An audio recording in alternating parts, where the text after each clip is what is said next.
Good afternoon, friends.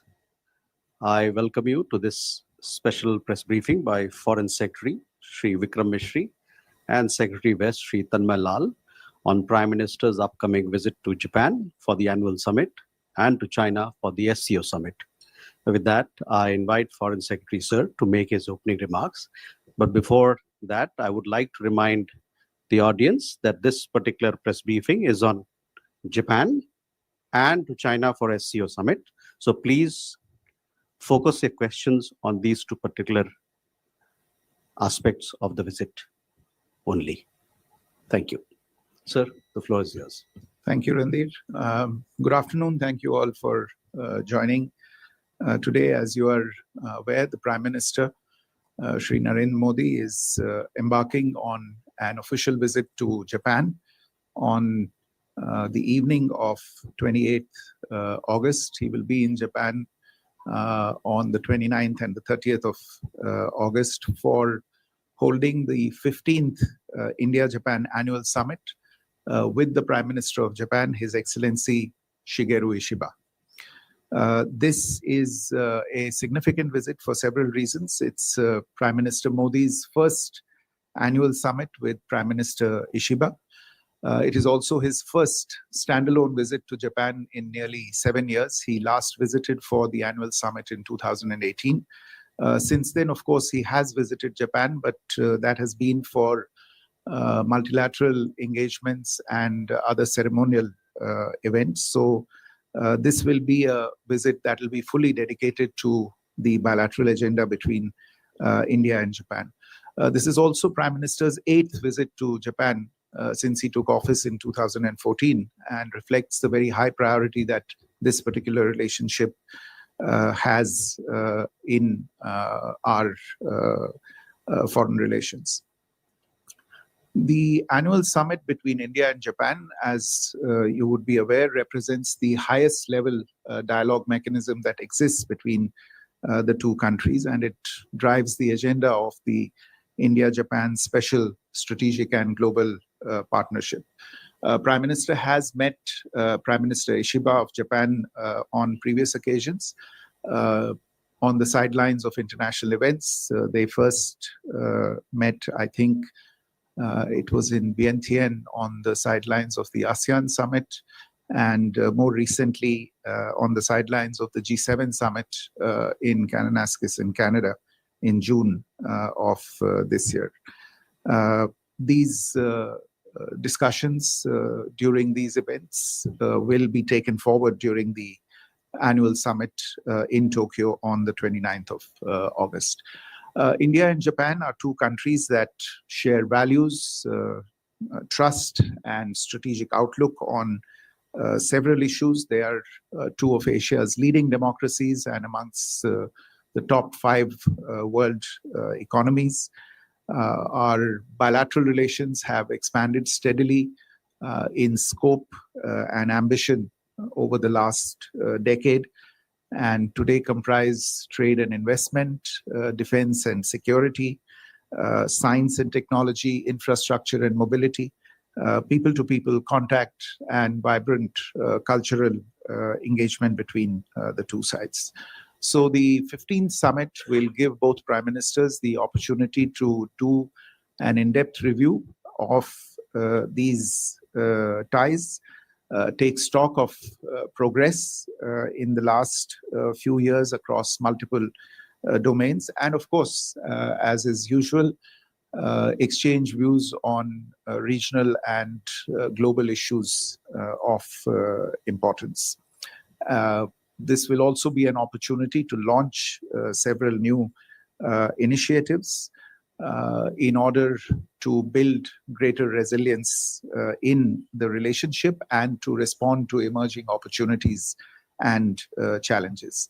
One of the features of the annual summit between India and Japan is an engagement between the two leaders outside the capital, and on this occasion as well, the program includes a visit outside Tokyo, which is again going to be something to look forward to for the two leaders.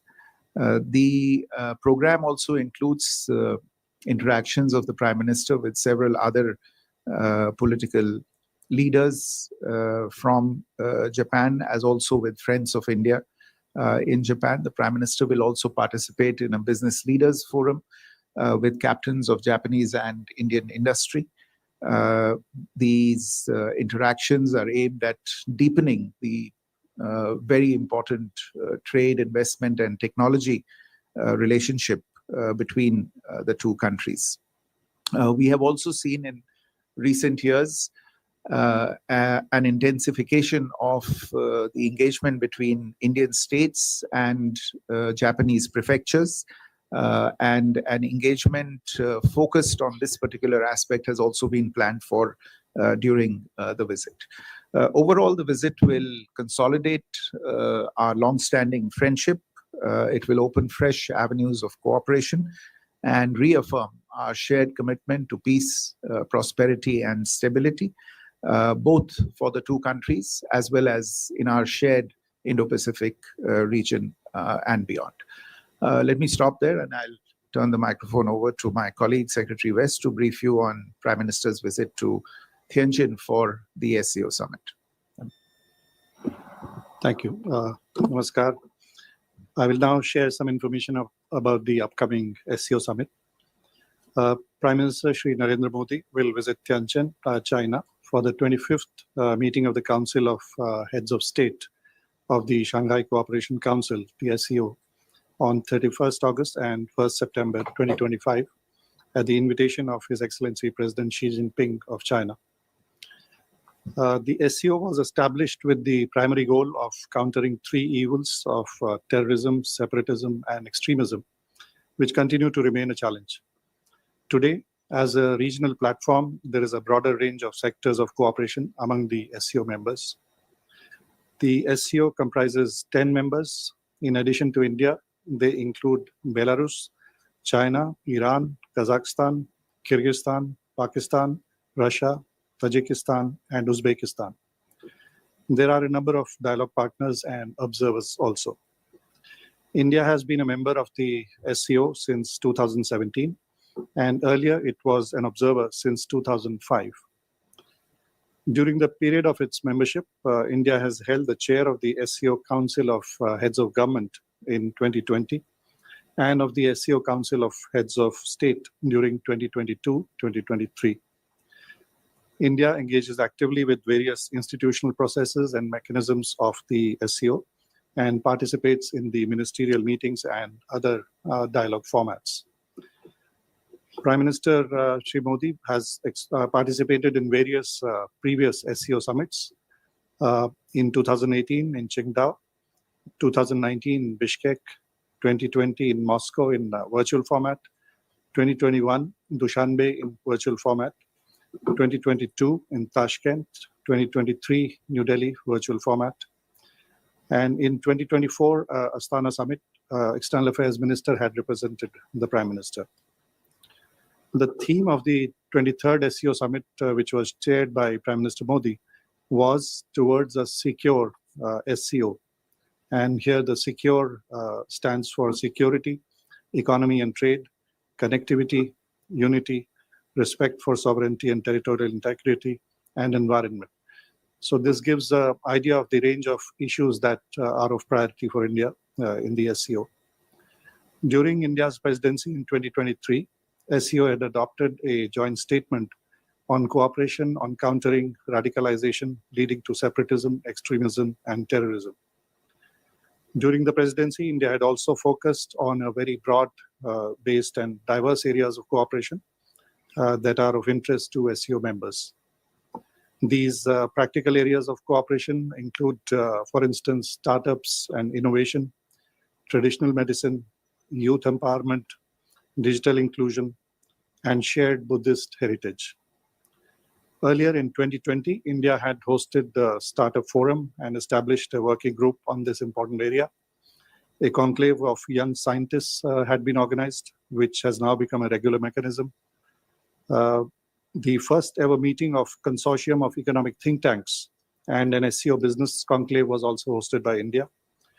Traditional medicine was another subject where a expert group was established upon an Indian initiative, and several events were hosted to promote traditional medicine. India also hosted an exhibition on our shared Buddhist heritage during its 2023 SCO presidency. And 10 classics of Indian regional literature were translated into Russian and Chinese languages. Also during that presidency, the city of Varanasi was designated as the first ever cultural and tourism capital of the SCO during the year 2022-2023. And the city had hosted several socio-cultural events aimed at fostering people-to-people ties. All these initiatives and events have been well received by SCO member states. As you may know, the Secretariat of the SCO is based in Beijing, and Uzbekistan hosts the Regional Anti-Terrorist Structure, RATS, in Tashkent. Security cooperation remains one of the important areas of focus for India, and India had chaired the SCO RATS Council during 2021-2022. Earlier this year, in February, the Secretary General of SCO RATS, Mr. Nurlan Yermakbayev, who is a former Minister of Kazakhstan, had visited India and held useful discussions.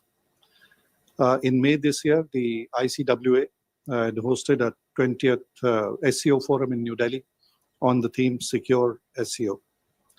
In recent months, India has participated at ministerial level, senior level, in several ongoing processes of SCO.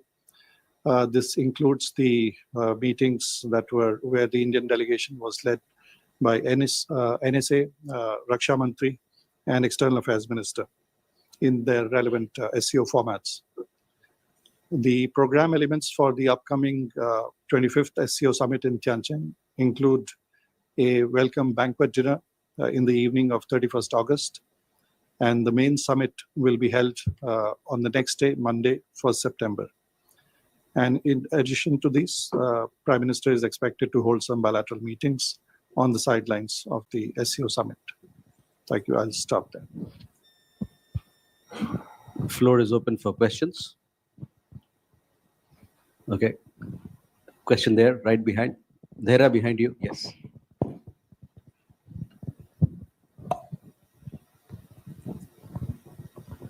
Thank you. I'm Keita Weki, Japanese news agency DG Press correspondent. Regarding the bilateral meeting, India and Japan. So India and Japan are also member of Quad. So will Prime Minister Modi invite Mr. Ishiba to Quad Summit, which will be held in India later this year? Thank you. Ayushi? Sir, this is Ayush Agarwal from ANI. During the China visit, what is the possibility of a bilateral meeting with Russian president on the sidelines? And second, during the meeting with Chinese president, would there be any discussion on US tariffs, as China has recently said that it stands with India and blamed the US, referring it as a bully? So would there be any discussion on the tariffs? Thank you. So please focus your question on the Japan visit and the visit to Tianjin for SCO. Please, Madhu. Sir Madhurendra, मैं news nation से मेरा सवाल SCO को लेकर है। जैसा कि आपने खुद बताया कि आतंकवाद एक बड़े एजेंडे के तौर पर एससीओ फोरम पे रहा है, और पहलगाम आतंकी हमले और उसके बाद ऑपरेशन सिंदूर के ठीक बाद एससीओ की पहली बैठक है जिसमें पाकिस्तान भी मेंबर के तौर पे है। क्या हम उम्मीद करते हैं कि आतंकवाद को लेकर ये फोरम एक बेहतर मैसेज दे पाएगा, जो भारत का स्टैंड है कि talk and terror can not go together, और आतंकवाद के रहने की स्थिति में किसी भी तरह के संबंध नहीं पाकिस्तान से स्थापित हो सकते हैं, उसको लेकर कोई मैसेज होगा? चूंकि ऑपरेशन सिंदूर के दौरान चीन ने भी पाकिस्तान को मदद की थी, तो क्या इस बाबत भी कोई बात उस मंच से हमको लगता है कि भारत अपने एजेंडे में शामिल करेगा, और क्या ये ज्वाइंट डिक्लेरेशन में हो पाएगा? Uma? So I'm Huma Siddiqui from Stat News Global. I have a question related to the visit to Japan. You talked about defense as part of the agenda. So in the defense and security, what is any important announcement expected? And in the space sector, Japan has been participating with ISRO. Is there anything on the agenda about that? Keshav. Thank you, sir. Keshav Padmanabhan from The Print. I have a question regarding the annual summit to Japan. In connection to to the earlier question, are we looking at any sort of outcomes of co-production of defense with Japan? Is that something on the agenda? And with regards to the SCO, if I may also ask, we know that Pakistan will be attending the summit. India is there. We've seen that in the past, during the defense ministers' meeting, there was a lack of consensus over terrorism, which is a core goal of the SCO. So how do you expect at the leaders' summit for any sort of declaration or joint this thing, what are sort of the red lines that India is thinking of when it comes to terrorism, separatism, and extremism that it believes should be part of the document? Could you give us a sense of that? Thank you.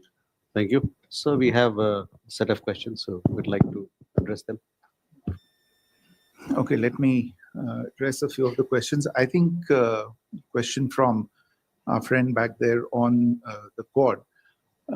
You're aware that the Quad is indeed an important platform for working on and promoting peace, stability, prosperity, and development in the Indo-Pacific region.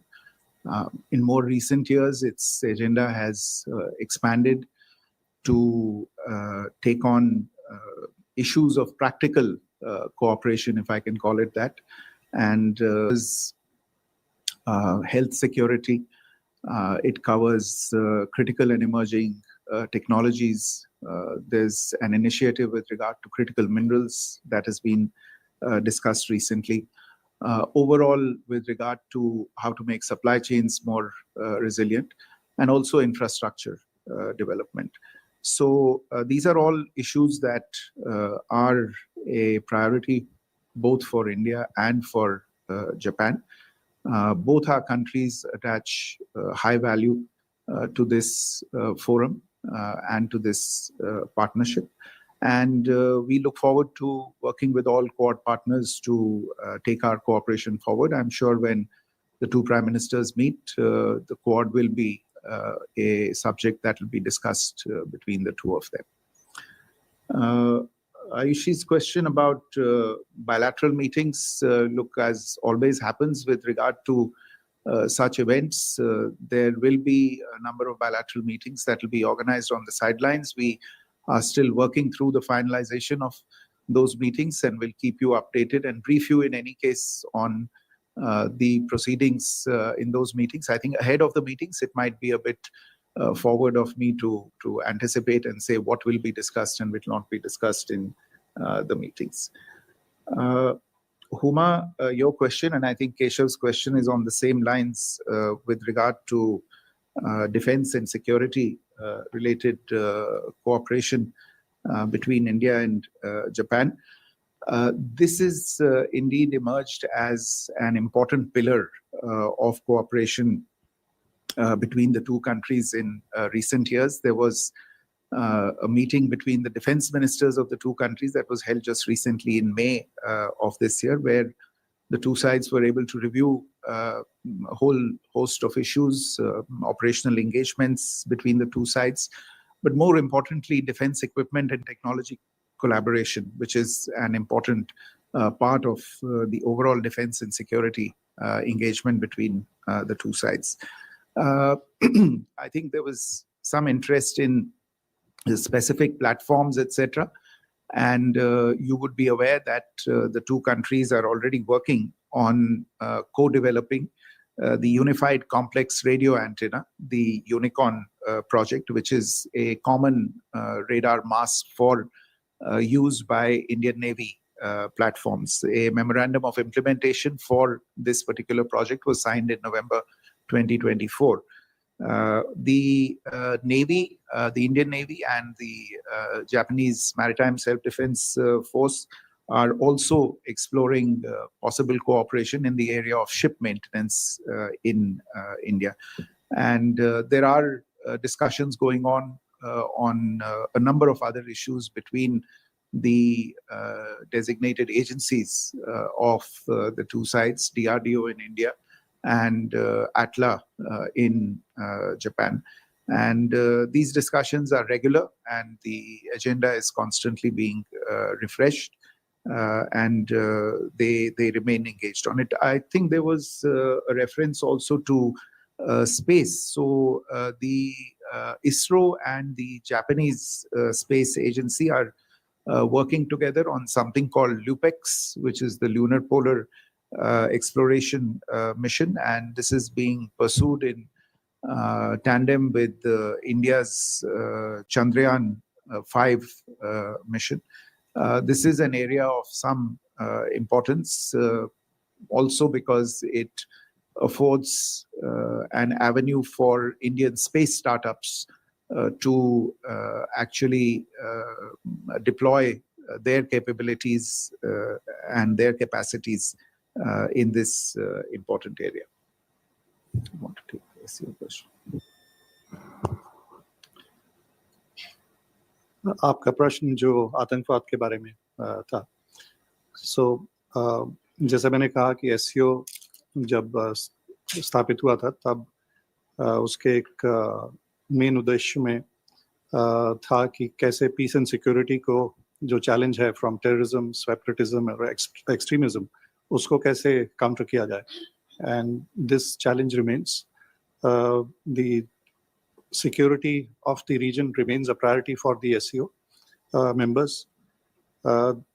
In the past, there have been strong condemnation of terrorism, including cross-border terrorism, in the statements that have been finalized, including the joint statement that I referred to, which was finalized during our presidency of the summit, 23rd summit. जहाँ तक अभी ताल्लुक है of the declaration at this summit, that is under finalization, the text.